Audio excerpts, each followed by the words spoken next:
Okay, good. Now, the next cool thing. What happens when you see a tool? You're happy. What happens when you see an obstacle? You're unhappy. And there, now you understand emotions. And that's so, like, that doesn't take much. That's, once you've got this initial framework, it's like, okay, well, what's an emotion for? Positive.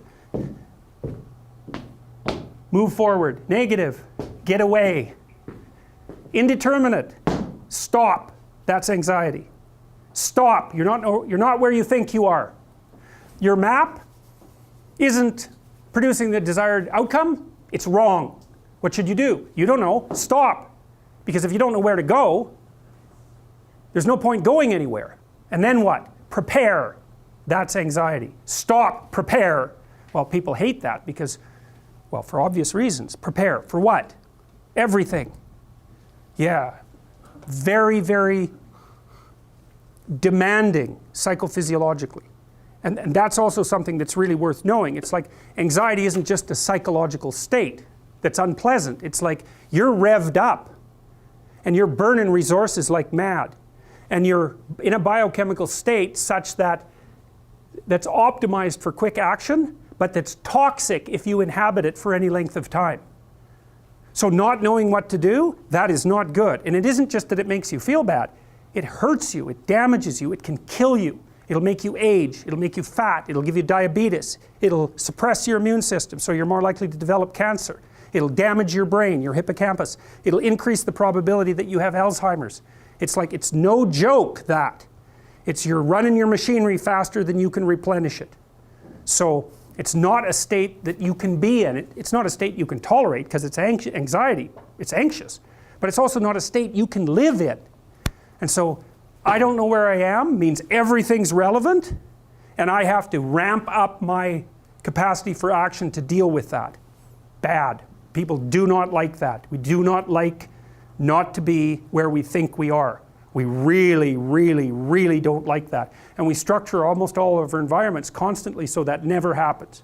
You know, we're all dressed the same with tiny, tiny variations, you know. We all follow the same traffic laws. Everybody's behaving according to the proper code in this room, and everyone in this building is doing the same thing. It's like we're doing everything we can to make sure that everyone knows exactly where they are and what they're doing all the time.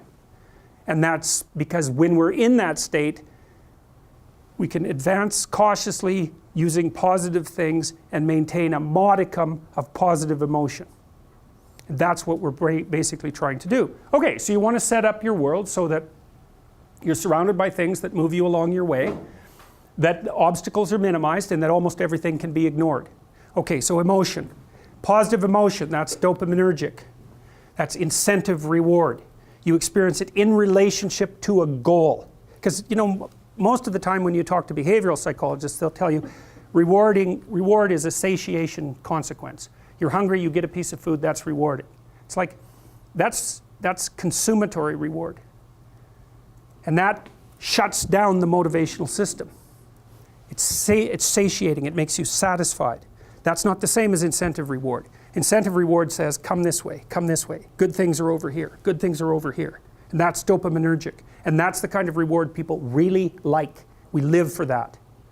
So when you talk about positive meaning in your life, this is an oversimplification, but a tremendous amount of that is incentive reward. You're in a goal-directed structure, it's a value structure, let's say it's fairly well developed because you're sophisticated. Everything you do is linked to something else. You move ahead, it works, yes. You move ahead, it works, yes. And it's that constant moving ahead and the validation of the frame that makes your life meaningful.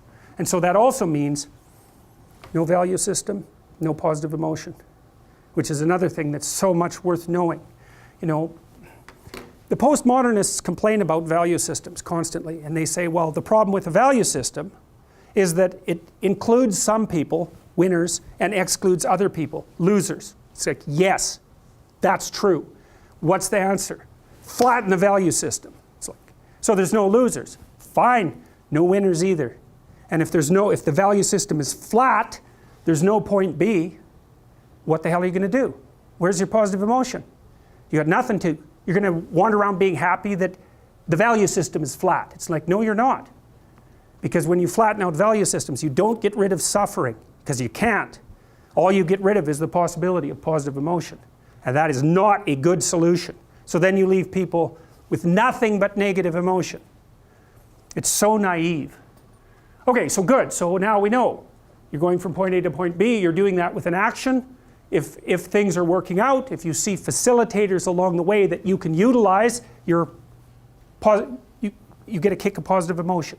You know, and you can even see that calibrated. Like, let's say you do better than expected on a test. Yes! It's like, that's better than doing as well as you expected.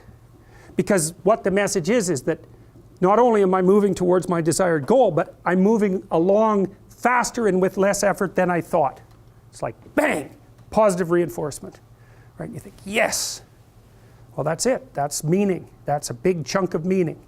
And so, a really meaningful event is one that gets you to the next step and simultaneously increases the probability that you're going to get to all the steps after that. That's like a maximally meaningful event. So, you know, you get, you're opening an envelope about whether or not you got into medical school. It's like you're going like this, right? Why? Why are you shaking? It's an envelope. No, it's not. It's a portal, right? It's a portal. And what's in that envelope either puts you that way into one world or that way into another. And you think, you're looking at it, you think, well, that's an envelope. It's like your body isn't thinking that, not for a bloody second. It knows perfectly well that that's a portal. And you open it up, it's like collapse. The whole, what would you call it? That whole avatar-related future just goes ashes. Or, bang, it springs into reality. And you perceive that, and that you perceive all of that almost instantaneously, and that produces that radical transformation in emotion. You're not reacting to the envelope, or maybe the envelope isn't what you think it is, or maybe the envelope isn't what you see. And that's more accurate. That's way more accurate. The envelope is way more than what you see.